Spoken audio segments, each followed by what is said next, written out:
ચાલો આજે એક એવી વાર્તાની વાત કરીએ જે કદાચ આપણે બધાએ બાળપણમાં સાંભળી જ હશે, પણ એનો જે અર્થ છે એ આજે પણ એટલો જ ઊંડો છે. આ વાર્તા છે સિંહ અને ઉંદરની, જે આપણને દયા, શક્તિ અને એક અણધારી મિત્રતા વિશે ઘણું બધું શીખવે છે. અને આ વાર્તાની શરૂઆત જે એક બહુ મોટા સવાલથી થાય છે કે શું કોઈના પર કરેલી દયા ક્યારેય નકામી જાય છે? શું ભલાઈનો બદલો હંમેશા મળે જ છે? ચાલો આપણે સાથે મળીને આ વાર્તામાં છુપાયેલા જવાબને શોધીએ. જો આ વાર્તાના જે બે મુખ્ય પાત્રો છે ને, એમની વચ્ચે જમીન આસમાનનો ફરક છે.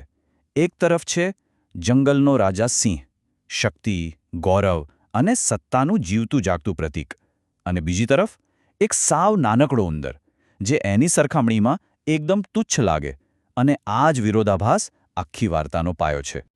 તો વાર્તાનો પહેલો અધ્યાય અહીંથી શરૂ થાય છે. આ એ ક્ષણ છે જ્યારે આ બંને એકદમ અલગ પાત્રો પહેલીવાર એકબીજાની સામસામે આવે છે, અને અહીં શક્તિની એક અનોખી કસોટી થવાની છે. જરા કલ્પના કરો, એક ઘનઘોર જંગલ છે, બપોરનો સમય છે, ચારે બાજુ એકદમ શાંતિ છે, અને જંગલનો રાજા એક તાકાતવર સિંહ ઝાડ નીચે આરામથી ઊંઘી રહ્યો છે. બધું જ એકદમ શાંત છે. પણ અચાનક આ શાંતિનો ભંગ થાય છે.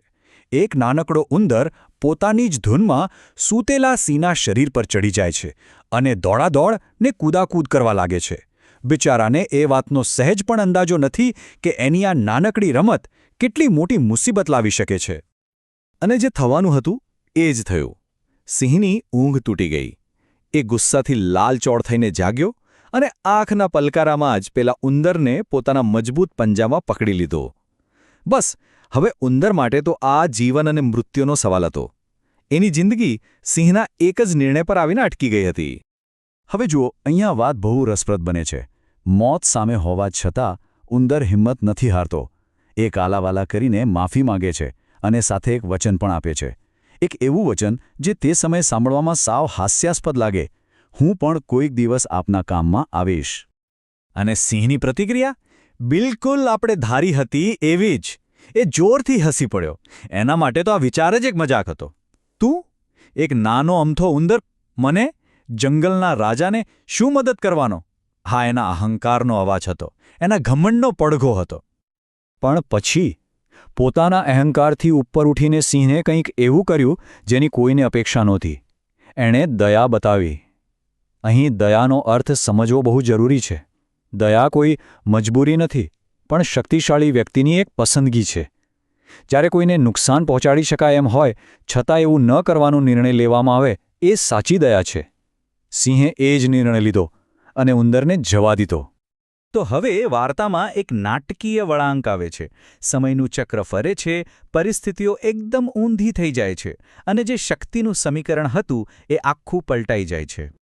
થોડા દિવસો વીતી જાય છે.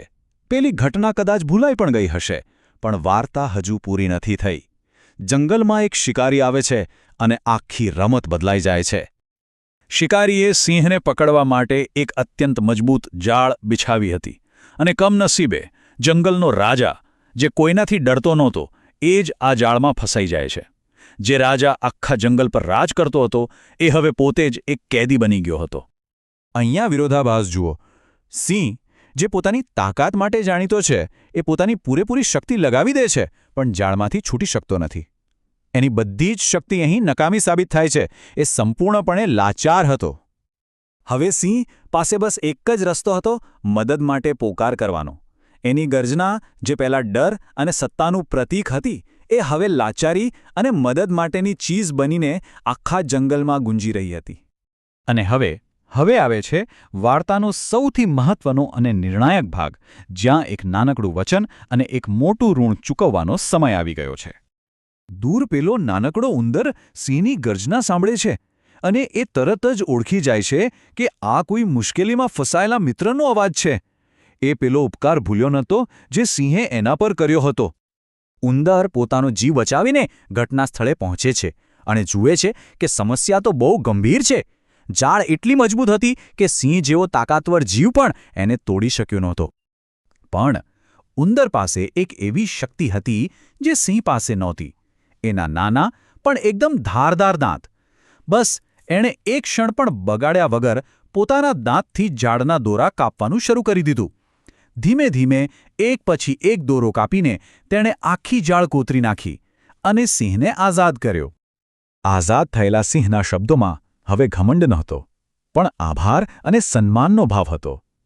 એણે પોતાની ભૂલ સ્વીકારી અને કહ્યું કે જે ઉંદરને સાવ તુચ્છ સમજતો હતો, આજે એ જ ઉંદરે એનો જીવ બચાવ્યો છે. વાર્તા અહીં પૂરી થાય છે, પણ એ આપણને એક એવો બોધ આપી જાય છે જે સમયની સાથે ક્યારેય જૂનો નથી થતો. ચાલો જોઈએ કે આ વાર્તામાંથી આપણે ખરેખર શું શીખી શકીએ છીએ. આ વાર્તાના 2 મુખ્ય પાઠ એકદમ સ્પષ્ટ છે. પહેલો, કોઈને પણ એના કદ, દેખાવ કે સ્થિતિ પરથી નાના કે નકામા ન સમજવા જોઈએ. અને બીજો, કરેલી ભલાઈ કે દયા ક્યારે એળે નથી જતી. તે કોઈને કોઈ સ્વરૂપે ક્યારેક ને ક્યારેક આપણી પાસે પાછી આવે જ છે.